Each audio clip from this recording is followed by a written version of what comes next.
I want us to look today at a passage from Luke chapter 5. Luke chapter 5, beginning at verse 17. It's a moment in Jesus' ministry when he's interrupted by something. Note what it says there. One day, as Jesus was teaching, the Pharisees and the teachers of the law, who had come from every village of Galilee and from Judea and Jerusalem, were sitting there, and the power of the Lord was present for him to heal the sick. And some men came carrying a paralytic on a mat, and they tried to take him into the house to lay him before Jesus. And when they could not find a way to do this because of the crowd, they went up on the roof and they lowered him on his mat through the tiles into the middle of the crowd right in front of Jesus. And when Jesus saw their faith, he said, "Friend, your sins are forgiven." Verse 21, the Pharisees and the teachers of the law began thinking to themselves, "Who is this fellow who speaks blasphemy? Who can forgive sins but God alone?" And Jesus knew what they were thinking and asked, "Why are you thinking these things in your hearts? Which is easier, to say your sins are forgiven, or to say, get up and walk?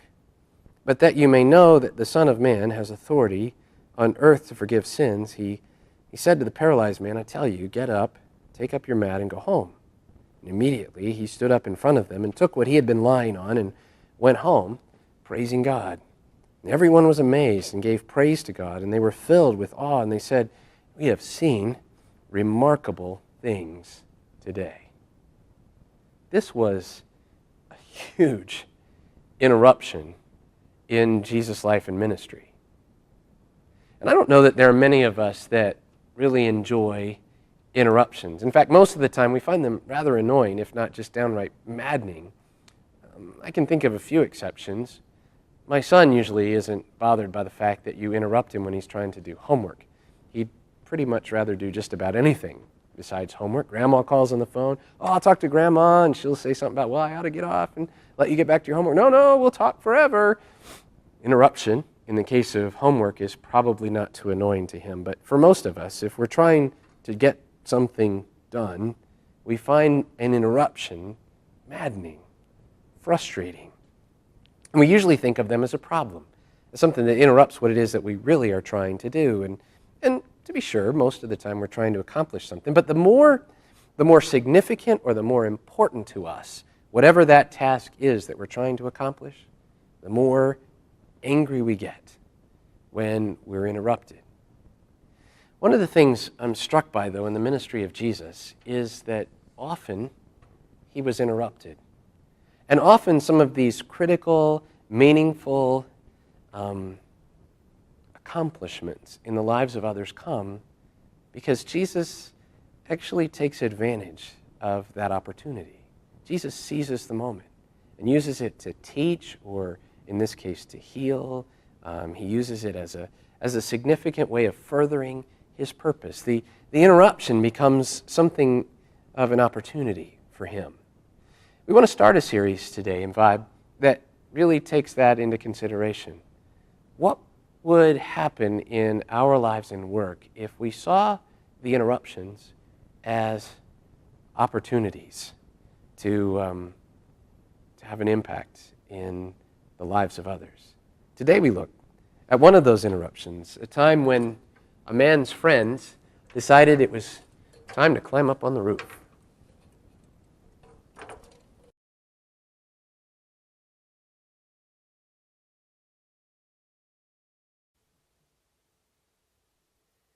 Just trying to get a little perspective on things, what it must have been like for that paralytic man's friends to have gone to all of the effort that they did to interrupt what it was that Jesus was trying to do that day.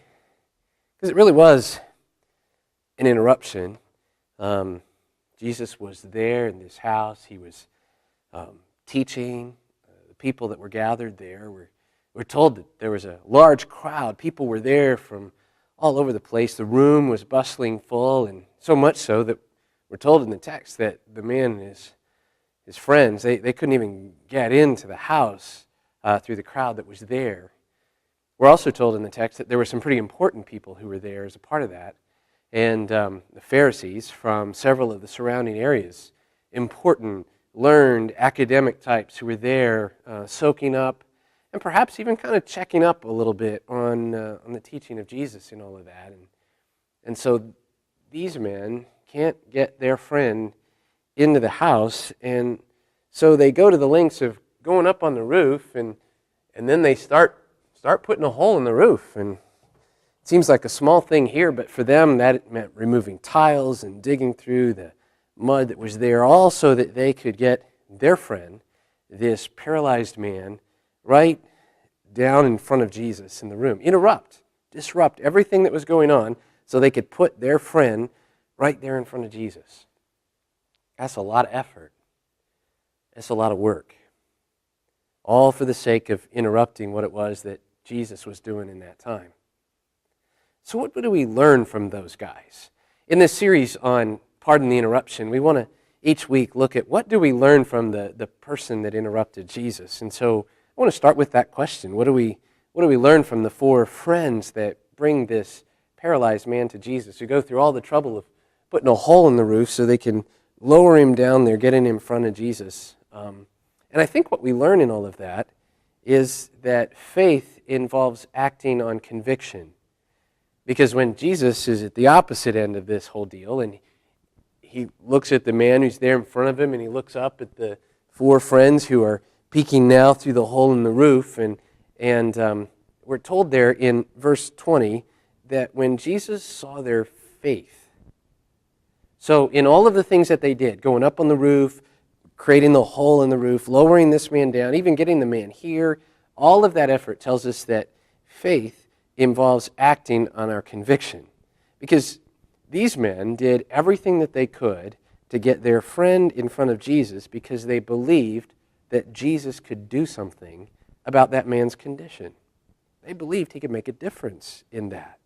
In verses 18 and 19, we're told when they couldn't find a way to get the man to lay him before Jesus there in the house, that's when they went up on the roof and they lower him through the mat, or through the tiles there on his mat, put him right down in front of Jesus. And what they believe in all of that is they believe that if they can get him in front of Jesus, Jesus can do something about that man's need. That's their conviction. And so that conviction lives itself out in the actions that these men do. The crowd doesn't stop them from getting their friend there in Jesus. Access to a roof at a house in that society in that time would probably not be as tricky as it would be in our time. Many of the houses probably would have had a ladder up to the outside, or they would have had a staircase perhaps even up the side of the house, so that because they used their roofs. Roofs were an additional place for work, or a place to dry clothes, or a place to even have dinner at certain times. And so they believed that just getting up there, if they could get the man in front of Jesus, Jesus could do something about his condition. In Hebrews chapter 11, we read what we've come to call the faith chapter, the Hall of Faith. And that whole chapter begins with verse 1. Now, faith is being sure of what we hope for and certain of what we do not see. In a sense, the only guarantee of these men's conviction that Jesus could do something about their faith was their belief in that. There was no written guarantee, no promise that had been issued in advance from Jesus. They acted on a conviction, something they couldn't see. And if you follow on through in Hebrews chapter 11, there's example after example after example there of specific people whose faith led them to do something, to act in a certain way. By faith, Abraham and did this. By faith, Moses and did this. There's a person's name. There's that phrase, by faith, there's a person's name, and then the specific action that revealed or demonstrated the faith that they had. This man's friends had the conviction that if they could get their friend in front of Jesus, Jesus could do something about his need. You see, when we really believe something, when we've experienced it, when we've felt it, there's nothing that can stop us from acting on that. Not the roof, not the crowd, not anything else could stop these men from acting on that kind of conviction. It brought to mind as I was reflecting on this passage a time a few years ago when we did at Christmas time an interactive live nativity experience out in the yard at the church here. And it was an awesome night. The weather was cooperative that first year that we did it. People would come and they would sign in for the census, and then they would follow this path lit by luminaries, and they would encounter animals. We had sheep, and we had goats, and we had donkeys, and we had fainting goats that would pass out if they got alarmed. We had camels, and we had all of the characters that are associated in various ways with the Christmas story, and the characters would talk with you, and they would interact with you, and you could ask them questions, and then you ended up in this experience right there in front of Jesus. And we had a little baby there, and Mary and Joseph, and the whole deal, and the angelic chorus singing for the shepherds and the whole thing. Anyway, at the end of all of this, one of our volunteers observed one of our neighbors here who had come, and they're calling on the phone to their friend, and they're just like, they're describing, they're like, you got to get down here, you got to come see what people are experiencing, you got to come. And then there's this pause, and then our volunteer hears them say, I don't care if the kids have their jammies on, just throw them in the car and get them here, you got to come. Anything that it would take to get them in front of Jesus, because they believed that this experience was powerful, that it would have an impact on them. And when people believe that with a sense of conviction, they'll do whatever it takes to get that person there. For these men, it was a crowd and a roof. None of those things were barriers. They would do whatever it took to get their man down there right in front of Jesus. Let me ask you this question today. What are you willing to do to get your friend before Jesus? What are you willing to do to get your friend in front of Jesus, to Jesus? Is it possible that sometimes our unwillingness or apathy about getting our friends in front of Jesus is because we don't really have the conviction that His grace and His power really can change their life or meet their need, or whatever the case may be? What are you willing to do? Are you willing to be your friends' friends who will do whatever it takes? When Jesus looks at you, as He looked at those men, does He see the kind of faith that He saw in them?